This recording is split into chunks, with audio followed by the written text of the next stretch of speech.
Hello everyone, welcome to nursing chronicles YouTube channel. आज के इस वीडियो में हम अपकमिंग नॉर्सिट एग्जाम के लिए मल्टीपल चॉइस सॉल्व करेंगे। आज के सीरीज का फर्स्ट क्वेश्चन है हमारा, a client is at risk for increased ICP, which of the following would be a priority for the nurse to monitor. एक क्लाइंट है जिसका कि रिस्क फॉर आईसीपी इंक्रीज होने का है, निम्न में से कौन सी हमारे पास ऐसी प्रायोरिटी रहेगी जो कि नर्स को मॉनिटर करनी होगी। Option A unequal pupil size, option B decreasing systolic blood pressure, option C tachycardia, option D decreasing body temperature. Right answer रहेगा हमारा यहाँ पर option A unequal pupil size. Unequal pupil size जो होती है वो हमारा एक ही इंडिकेटर होता है आईसीपी इंक्रीज का और पोटेंशियली ब्रेन हर्निएशन का। क्या होता है कि जब आईसीपी बढ़ता है तो हमारी जो थर्ड क्रेनियल नर्व होती है वो भी अफेक्ट होती है, जिसकी वजह से हमें अनइक्वल प्यूपिल साइज जैसे चेंजेस दिखने को मिल सकते हैं। इसलिए हमें जो चार ऑप्शन दिए गए उसमें से अगर अनइक्वल प्यूपिल साइज है तो यहाँ पर हमें इंडिकेट हो रहा है कि हमारा आईसीपी बढ़ा हुआ है। चलिए बढ़ते हैं नेक्स्ट क्वेश्चन की तरफ। नेक्स्ट है हमारा, identify the following type of dressing material. आपको यहाँ पर ड्रेसिंग मटेरियल दिया गया है, आपको आइडेंटिफाई करना है कि यह कौन से टाइप का है। Option A hydrocolloid dressing, option B hydrogel dressings, option C sterile collagen dressing, option D semi permeable film dressing. Right answer रहेगा हमारा यहाँ पर option C sterile collagen dressing. हमें यहाँ पर जो इमेज के अंदर ड्रेसिंग दी गई है वो है हमारी स्टेराइल कोलेजन ड्रेसिंग। यह जो होती है किससे डिराइव्ड होती है, प्यूरिफाइड कोलेजन से डिराइव्ड होती है। इसके अंदर जो कोलेजन प्रेजेंट होता है वो टाइप 1 का होता है। यह प्रमोट करता है वुंड हीलिंग को बाय एनहांसिंग टिश्यू रिजेनरेशन। अगर हम इसकी बात करते हैं तो यह शीट्स, पैड्स, पाउडर और जेल के फॉर्म में अवेलेबल होती है। नेक्स्ट क्वेश्चन है हमारा, which of the following respiratory patterns indicate increasing ICP in the brain stem. निम्न में से कौन सा ऐसा रेस्पिरेटरी पैटर्न है जो कि इंडिकेट करता है कि आईसीपी इंक्रीज्ड है। Option A slow irregular respiration, option B rapid shallow respirations, option C asymmetric chest expansion, option D nasal flaring.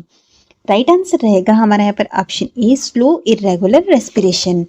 जब भी हमारे पास अगर sign of brain stem dysfunction की बात करें या इंक्रीजिंग आईसीपी की बात करें तो वहां पर जो हमें रेस्पिरेटरी पैटर्न देखने को मिलता है वो होता है हमारा स्लो और इरेगुलर रेस्पिरेशन। इसके अलावा जो हमें यहाँ पर दिया गया rapid and shallow respiration, asymmetric chest expansion और नेजल फ्लेयरिंग, यह हमें कब देखने को मिलता है, जब हमारा कंडीशन जो है वो एसोसिएट रहता है रेस्पिरेटरी इश्यूज के साथ में। अगर न्यूरोलॉजिकल इश्यूज के साथ में तो हमें वहां पर देखने को मिलेगा स्लो और इरेगुलर रेस्पिरेशन। नेक्स्ट क्वेश्चन है हमारा, identify the presentation shown in below image. आप यहाँ पर इमेज देख रहे हैं, इसके अंदर आपको बताना है कि कौन सा प्रेजेंटेशन है। Option A cephalic presentation, option B shoulder presentation, option C breech presentation, option D none of the above. Right answer रहेगा हमारा यहाँ पर ऑप्शन सी ब्रीच प्रेजेंटेशन। अगर हम बात करते हैं टाइप्स ऑफ प्रेजेंटेशन की तो 3 तरह का होता है। सबसे फर्स्ट है सिफेलिक प्रेजेंटेशन, सेकंड है शोल्डर और थर्ड आता है हमारा ब्रिज प्रेजेंटेशन। सिफेलिक प्रेजेंटेशन के अंदर क्या होता है, हेड जो होता है वो फर्स्ट अपीयर होता है यहाँ पर।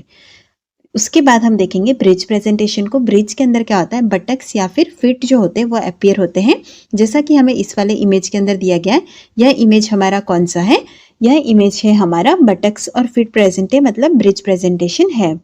उसके बाद आता है शोल्डर प्रेजेंटेशन। शोल्डर प्रेजेंटेशन हमको कब देखने को मिलेगा, जब हमारा लाइट ट्रांसफर्स होगा और उसके अंदर जो लीडिंग पार्ट होता है वो होता है एक्रोमियन शोल्डर पोर्शन, इसीलिए उसको शोल्डर प्रेजेंटेशन कहते हैं। ब्रिज प्रेजेंटेशन जो होता है वो भी अलग अलग टाइप का होता है, आपको इमेज देखकर उसे भी आइडेंटिफाई करना आना चाहिए। आप सबसे फर्स्ट यहाँ पर देख रहे हैं, हमें जो इमेज दिया गया ये है हमारा फ्रैंक ब्रिज प्रेजेंटेशन का। इसके अंदर क्या होता है, हिप्स फ्लेक्स्ड रहते हैं और नीज एक्सटेंडेड रहते हैं, जैसा कि आप इस इमेज के अंदर देख रहे हैं, और बटक्स जो रहता है वो प्रेजेंटिंग पार्ट होता है।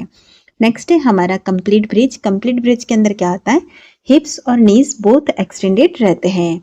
नेक्स्ट आएगा हमारा फुटलिंग ब्रिज। फुटलिंग ब्रिज के अंदर क्या होता है, या तो एक फिट या फिर दोनों ही फिट प्रेजेंट होंगे फर्स्ट में, तो वो हमारा फुटलिंग ब्रिज प्रेजेंटेशन कहलाता है। नेक्स्ट क्वेश्चन है हमारा, ए 20-year-old client who fell approximately 30 minutes ago is unresponsive and breathless. If cervical spine injury is suspected, how should the first responder open the client's airway for rescue breathing? यहाँ पर हमारा client जो है वो है 20-year-old वाला। Approximately 30 minutes पहले वह गिर गया है। एट प्रेजेंट वह अनरिस्पॉन्सिव और ब्रेथलेस है। यहाँ पर हमसे पूछा गया कि जो फर्स्ट रिस्पॉन्डर होगा उसे यहाँ पर रेस्क्यू ब्रीथिंग को प्रोवाइड करने के लिए क्लाइंट का एयरवे ओपन करना है तो कौन सी टेक्निक यूज में लेंगे। आपको याद रखना है यहाँ पर केस है सस्पेक्टेड सर्वाइकल स्पाइन इंजरी का। ऑप्शंस दिए गए हमें। Option A by inserting a nasopharyngeal airway, option B by performing a jaw thrust manoeuvre, option C by inserting an oropharyngeal airway, option D by performing the head tilt chin lift manoeuvre. Right answer रहेगा हमारा यहाँ पर option B by performing a जो thrust manure.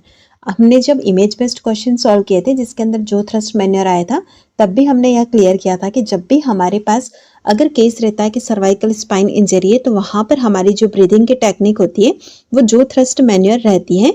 यह एक safest और most effective manual technique होती है टू ओपन द एयरवे, क्योंकि इसके अंदर जो हमारा सर्वाइकल स्पाइन होता है वह मूव नहीं होता है।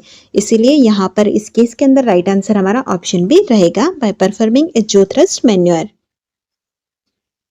नेक्स्ट क्वेश्चन है हमारा, for ovulation triggering HCG is usually administered via which route. Ovulation triggering के लिए HCG एडमिनिस्टर करते हैं तो उसका रूट कौन सा होता है।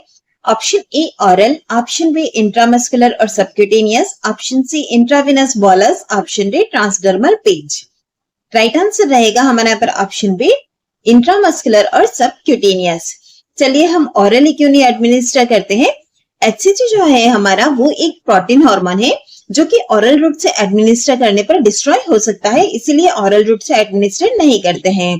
इसे एडमिनिस्टर किया जाता है IM या फिर सबक्यूटेनियस रूट से। यह इफेक्टिव रहता है फॉर HCG एडमिनिस्ट्रेशन के लिए। नेक्स्ट आप देखेंगे IV बोलस।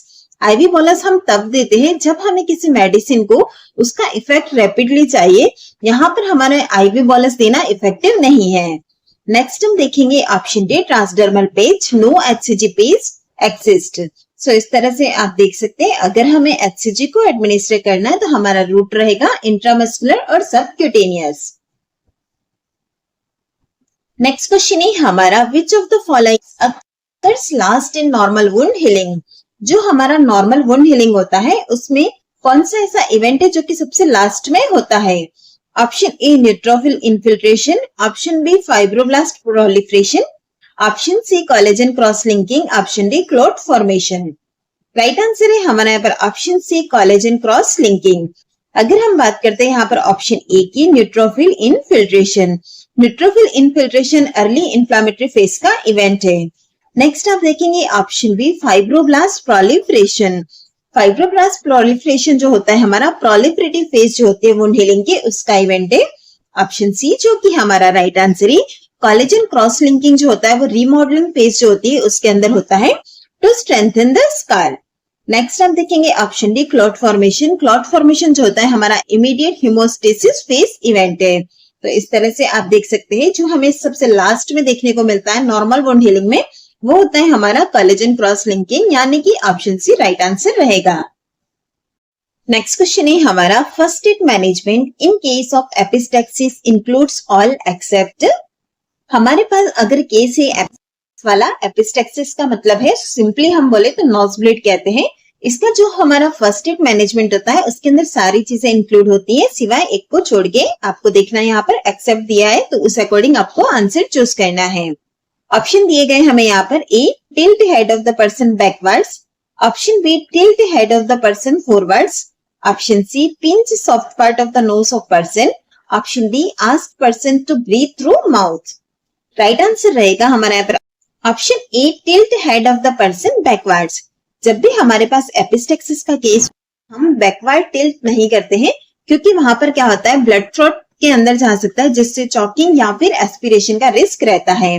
हमेशा जो होता है हम हेड को फॉरवर्ड टिल्ट करते हैं, इससे क्या होता है फॉरवर्ड टिल्ट करने से हमारा एस्पिरेशन और चॉकिंग का रिस्क कम हो जाता है। नेक्स्ट आप देखेंगे pinch soft part of the nose of person.